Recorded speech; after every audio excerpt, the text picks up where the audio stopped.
Salam kerahiman. Hari ini kita ketemu lagi di episode yang ke-12, yaitu kita mau mendengarkan atau ikut serta dalam cerita Suster Faustina, riwayat hidup Suster Faustina, khususnya dalam masa probasi ketiga. Dan juga kaul kekal. Ini terjadi tahun 1932-1933. Kita masuk dalam doa ya. Dalam nama Bapa dan Putra dan Roh Kudus. Amin. Allah Bapa, kami bersyukur dan berterima kasih karena kami bisa sampai pada hari ini. Kami mau mengetahui lebih lanjut tentang riwayat dari Suster Faustina dalam masa probasinya dan dalam kaul kekalnya. Bukalah hati kami, pikiran kami, agar kami bisa semakin tahu kehidupan tentang Suster Faustina. Dan terlebih lagi kami juga boleh banyak belajar, memperoleh pencerahan dari apa yang dialaminya. Terima kasih Tuhan. Amin. Dalam nama Bapa dan Putra dan Roh Kudus. Amin. Hari ini kita masuk ke episode yang ke-12 dengan tema masa probasi tahun ketiga dan kaul kekal. Terjadi tahun 1932-1933. Masa probasi atau masa probasi ketiga itu adalah masa persiapan. Persiapan bagi para suster yang akan mengikrarkan kaul kekal mereka. Masa ini berlangsung sekitar 5 atau 6 bulan di dalam kongregasi Bunda Maria Kerahiman. Kongregasi Bunda Maria Berbelas Kasih ini ya. Itu terjadi di Warsawa tahun 1932 sampai 1933. Dan pembimbing untuk para peserta atau para suster yang akan melakukan kaul kekal itu adalah Mother Margareta Gimbut. Nah, salah seorang suster berkata kepada Suster Faustina, kamu gak bakalan masuk ke dalam masa probasi ketiga ini. Kamu tidak diizinkan ikut dalam kaul kekal. Itu komentar ya, komentar dari salah satu suster. Suster Faustina gak menanggapi kata-kata tersebut, cuma dia merasa sangat sedih. Karena dia sangat ingin menjadi biarawati seperti sesuai dengan apa yang dia terima panggilan dari Tuhan Yesus. Di kapel, Suster Faustina berdoa dan kata Yesus, pada saat ini superior sedang memutuskan siapa yang akan melakukan kaul kekal. Memang tidak semua dari suster-suster tersebut mendapat rahmat ini, tapi itu karena kesalahan mereka sendiri. Orang yang tidak mau menggunakan rahmat-rahmat kecil tidak akan diberi rahmat-rahmat yang besar. Tetapi kepadamu anakku, rahmat itu diberikan. Ini percakapan dari Tuhan Yesus kepada Suster Faustina ya di kapel. Bisa dibaca, dilihat di 165. Jadi Tuhan Yesus juga bilang bahwa orang yang tidak mau menggunakan rahmat-rahmat kecil tidak akan diberi rahmat-rahmat yang besar. Ini menjadi masukan juga buat kita semua ya. Sekecil apapun rahmat yang Tuhan berikan itu kita terima, kita pakai untuk supaya Tuhan memberikan rahmat-rahmat lain yang besar. Setelah Suster Faustina tahu hal tersebut, maka ya sudah, dia bahagia lagi, dia senang lagi, dan ternyata Suster Faustina termasuk yang masuk ke dalam masa probasi ketiga ini untuk disiapkan sebagai suster biarawati yang akan mengucapkan kaul kekal. Dia sangat sukacita, dia pergi ke Sakramen Maha Kudus dan dia bersyukur. Itu yang dilakukan oleh Suster Faustina.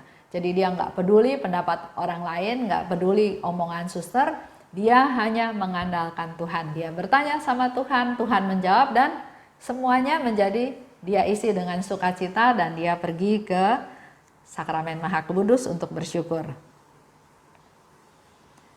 Di situ dia juga mendengar apa yang dikatakan oleh Yesus.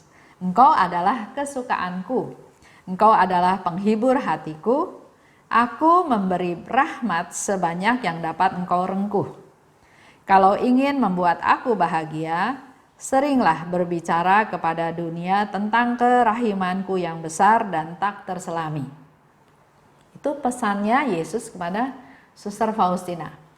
Pesan itu juga untuk kita semua.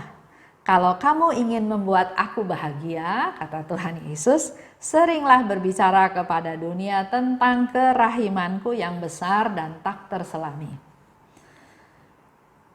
Setelah itu, kita balik ya ke cerita Suster Faustina. Dia tiba di Warsawa tahun 1932 bulan November. Dan dia pergi lagi ke kapel kecil.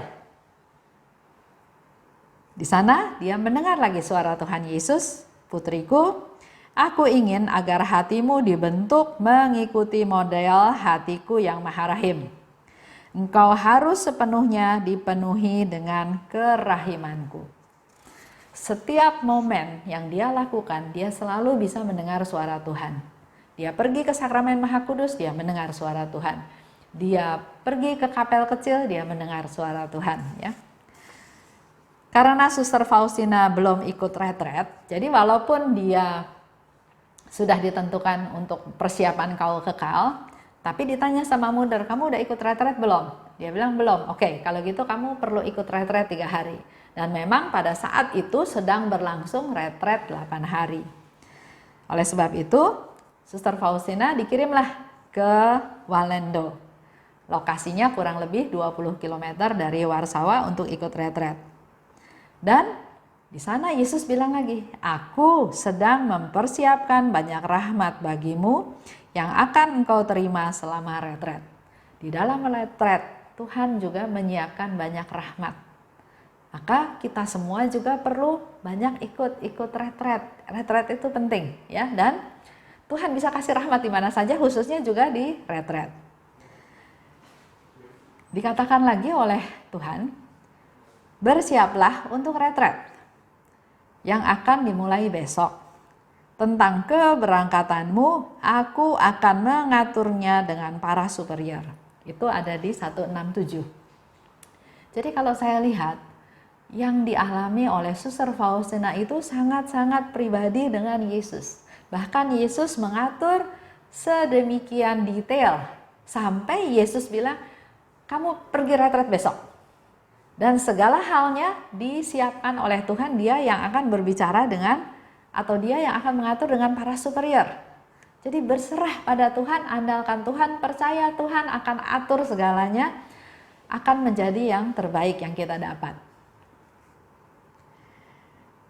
Di dalam sakramen tobat, jadi di dalam retret tersebut ada pemberian sakramen tobat.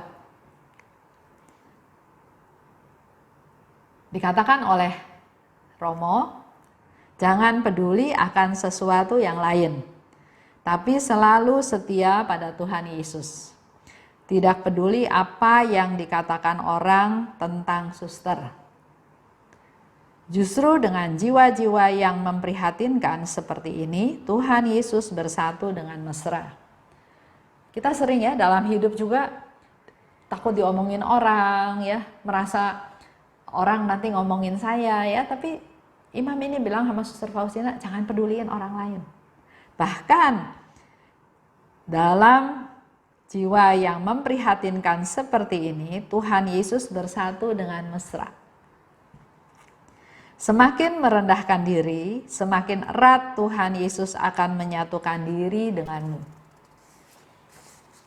Semakin Bapak Ibu rendah hati, semakin Tuhan menyatukan diri dengan kita semua.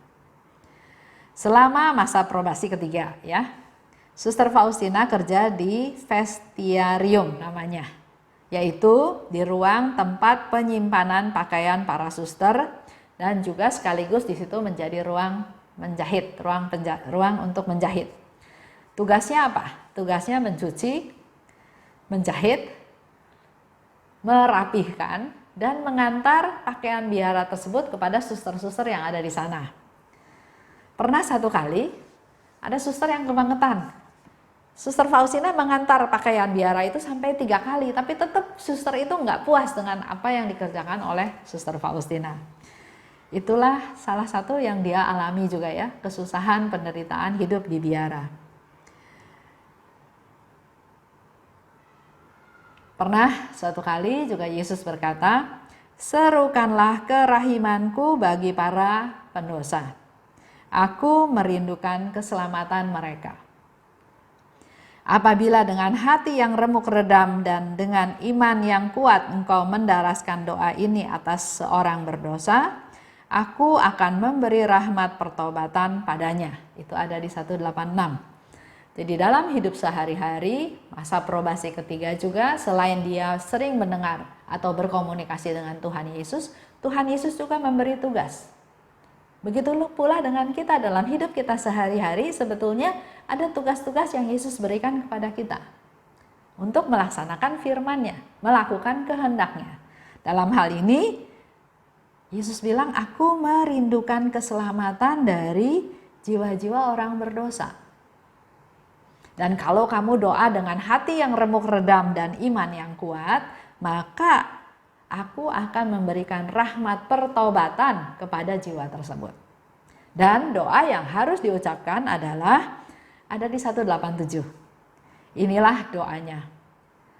"Oh darah dan air yang memancar dari hati Yesus sebagai sumber kerahiman, Engkaulah andalanku."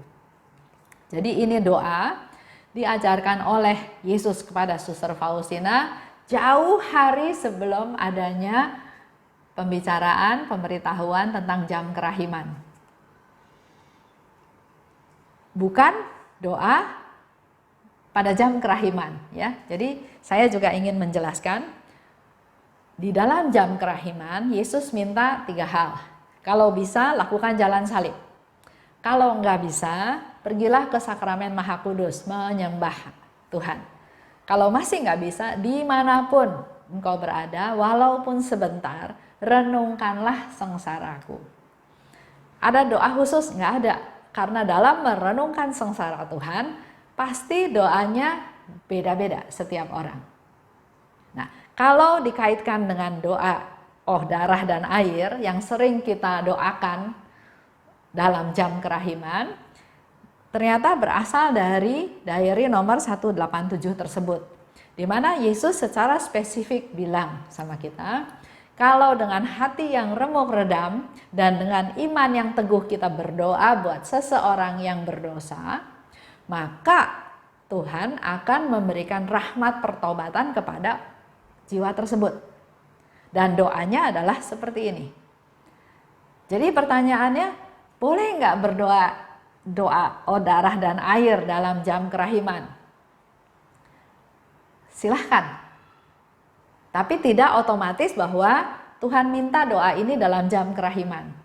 Karena berdoa untuk keselamatan, pertobatan dari jiwa orang berdosa bisa didoakan kapan saja, tidak perlu pada waktu jam kerahiman.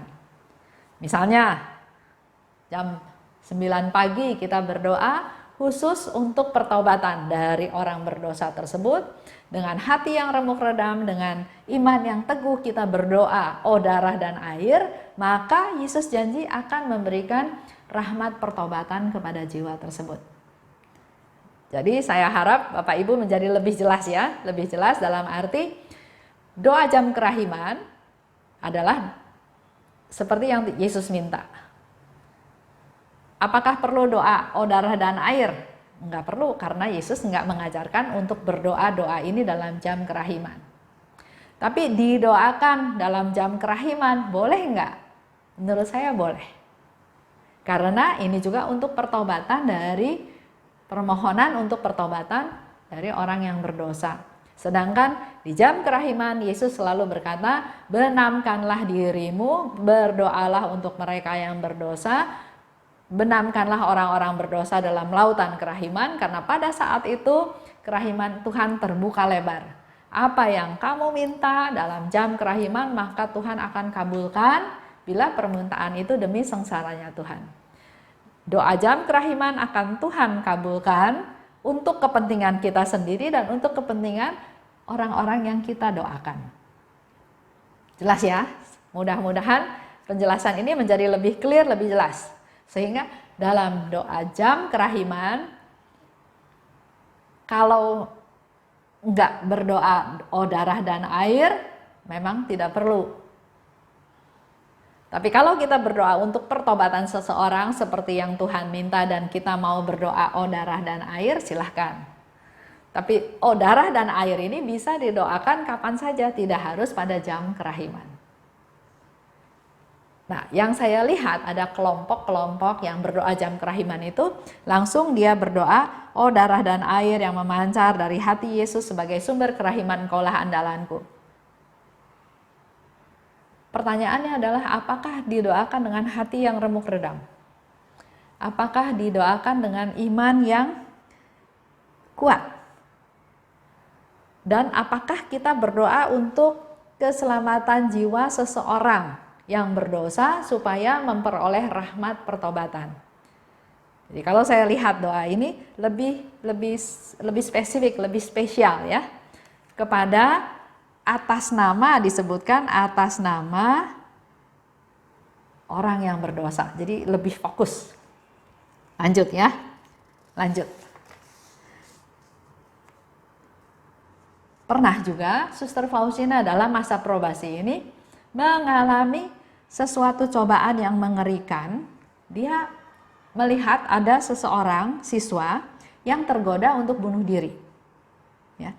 Dan penderitaan itu Suster Faustina ambil, Tuhan saya, biar itu yang saya alami. Dan dia mengalami hal tersebut selama 7 hari Suster Faustina menderita. Tapi syukur siswa itu mengalami kegembiraan, penghiburan, dan nggak jadi bunuh diri. Itu pengalaman-pengalaman ya, sedikit-sedikit cerita pengalaman Suster Faustina dalam masa probasi. Jadi nggak selalu hidupnya juga enak, nyaman, tapi ada penderitaan, ada tugas, ada perintah, ada pesan dari Tuhan yang perlu dia tindak lanjuti. Sampai ke kaul kekal. Kaul kekal terjadi pada tanggal 1 Mei 1933. Itu kita bisa baca di 239. Kita baca sama-sama ya, 239. Kesatuan dengan Yesus pada hari kaul kekal. Yesus, mulai sekarang hatimu adalah milikku dan hatiku seluruhnya adalah milikmu. Memikirkan namamu saja ya Yesus sudah merupakan kesukaan hatiku. Aku sungguh tidak akan dapat hidup tanpa Engkau ya Yesus meskipun sesaat pun. Hari ini jiwaku telah lenyap di dalam dirimu dan satu-satunya hartaku. Cintaku tidak memiliki hambatan dalam memberikan bukti cinta kepada kekasihnya. Kata Yesus, ketika aku mengikrarkan kaul kekal, mempelaiku, hati kita berpadu untuk selama-lamanya. Ingatlah kepada siapa engkau mengikrarkan kaul. Nah, di dalam kaul itu, Suster Faustina mengajukan 3 permohonan kepada Yesus dan dia yakin Tuhan Yesus pasti nggak tolak. Permohonan pertama, mohon kejayaan gereja, berkat untuk Bapa Suci, pertobatan pendosa, dan terang bagi para imam. Permohonan kedua untuk kongregasi, untuk muder, untuk orang tuanya, untuk siswa-siswi yang ada di situ, dan juga untuk tanah airnya. Permohonan ketiga, untuk jiwa yang paling butuh doa. Untuk jiwa yang menghadapi ajal, dan juga dia berdoa untuk jiwa-jiwa di purgatorium. Itu yang dipanjatkan dalam kaul kekalnya. Pada upacara kaul kekal, sekarang kita mulai membayangkan juga, mengetahui peristiwa pengucapan kaul kekal. Dipimpin oleh Uskup Stanislaw Rospon. Dia menerima lilin. Lilin itu sebagai tanda terang surgawi dan cinta yang menyala-nyala ya, lilin. Juga diserahkan cincin. Dikatakan oleh Bapak Uskup, aku mempertunangkan engkau dengan Yesus Putra Bapa yang Maha Tinggi. Semoga ia menjaga engkau tetap tidak bercela. Sebagai tanda perjanjian abadi dengan Kristus. Sebagai cincin iman dan tanda Roh Kudus, sehingga engkau pantas disebut mempelai Kristus. Melayani dengan setia, maka akan dimahkotai selama-lamanya. Itu ada di 248. Buat saya juga menjadi satu pengetahuan baru ya. Di dalam kaul kekal itu ada pemberian lilin dan ada pemberian cincin. Lanjut. Aku melaksanakan segala sesuatu bersama Yesus, lewat Yesus, dan di dalam Yesus. Itu niat, komitmen Suster Faustina yang sudah melakukan kaul kekal. Dan ini juga menurut saya menjadi masukan kita semua. Mari kita sama-sama juga punya komitmen melakukan segalanya bersama Yesus, lewat Yesus, dan di dalam Yesus. Aku lebih senang berada di biara sebagai orang yang dipermainkan dan tidak dihargai daripada jadi ratu dunia. Dia lebih fokus untuk prioritasnya Tuhan, bukan tawaran-tawaran duniawi. Kita memang bukan suster, kita tidak mengucapkan kaul kekal. Tapi kita boleh belajar dari Suster Faustina. Alangkah indahnya kalau kita hidup fokusnya kepada Tuhan, bukan kepada hal-hal duniawi yang sifatnya sementara, yang sifatnya nggak kekal. Bahkan kita banyak mengalami kekecewaan kalau fokusnya kepada duniawi. Mari kita fokusnya pada Tuhan. Ya. Itu sedikit cerita tentang apa yang dialami oleh Suster Faustina selama masa probasi tahun ketiga, dan juga dia sudah mengikrarkan kaul kekal. Kita akan ketemu lagi minggu depan. Cerita tentang Suster Faustina selama ada di Vilnius. Vilnius itu adalah salah satu kota, ibu kota dari negara Lituania. Di sana dia mengalami proses pelukisan dari gambar Tuhan yang Maha Rahim. Ya, bagaimana prosesnya sampai gambar ini jadi. Juga tentang pesta kerahiman ilahi. Mana Yesus terus minta supaya pesta kerahiman ilahi diadakan dan supaya gambar Tuhan yang Maha Rahim ini dipublikasikan, dihormati secara publik, dan ini terjadi di Vilnius pada tahun 1935. Dan juga ada cerita-cerita lainnya yang akan kita dengar, akan kita tahu minggu depan. Selama Suster Faustina di Vilnius tahun 1933 sampai 1936. Jadi kalau dalam kehidupan Suster Faustina, dia paling lama hidup itu di Krakow. Aktivitasnya, kegiatannya ya. Tempat yang kedua paling banyak di Suster Faustina tinggal, berkarya, itu adalah di Vilnius. Baik, itu aja. Kita tutup ya dengan doa penutup. Dalam nama Bapa dan Putra dan Roh Kudus. Amin. Allah Bapa yang Maha Baik, terima kasih Bapa karena kami sudah mulai makin tahu lagi tentang kehidupan daripada Suster Faustina selama masa probasi ketiga dan juga akhirnya sampai mengikrarkan kaul kekal. Banyak yang kami tahu mengenai kaul kekal, juga mengenai pemberian lilin, mengenai pemberian cincin, dan juga ternyata di dalam masa persiapan tersebut banyak yang dialami oleh Suster Faustina dan juga banyak yang dilakukan oleh Suster Faustina untuk keselamatan daripada jiwa-jiwa. Kami juga mendapatkan satu hal Tuhan di mana Engkau mengajarkan kepada Suster Faustina berdoa untuk mohon pertobatan bagi jiwa yang berdosa. Biarlah hal ini juga menjadi satu kerinduan kami, satu hal yang kami lakukan dengan hati yang remuk redam, dengan iman yang kuat untuk keselamatan jiwa dari orang-orang yang berdosa supaya mereka memperoleh rahmat pertobatan. Terima kasih Tuhan, berkati kami semua, anak-anak-Mu dapat melakukan apa yang Kau kehendaki. Kemuliaan kepada Bapa dan Putra dan Roh Kudus, seperti pada permulaan, sekarang, selalu, dan sepanjang segala abad. Amin. Dalam nama Bapa dan Putra dan Roh Kudus. Amin. Salam kerahiman.